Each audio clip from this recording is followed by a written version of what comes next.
हमके बतावा गोरिया पनिहाल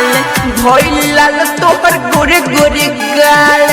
कर जगह मत बता तो हमके बतावा गोरिया पनिहाल भइल लाल तोहर गोरे गोरे गाल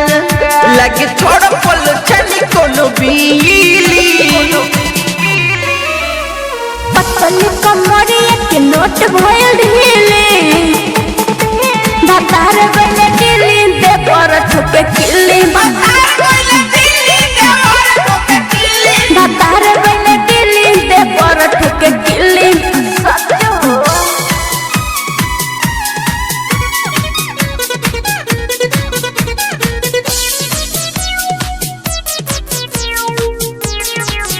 हाँ लागता कुंवारे में तू कैले बारू गलती आजकल तोहर गोरी चलती है देखला छटके घर के ढूंढी कहला चलो घरे कौरी कहे कहीं कहलू हम नहीं मिली पतली कमरिया के नोट भइल ढीली बातार बने दिल्ली दे पर ठोके किल्ली बातार बने दिल्ली दे पर ठोके किल्ली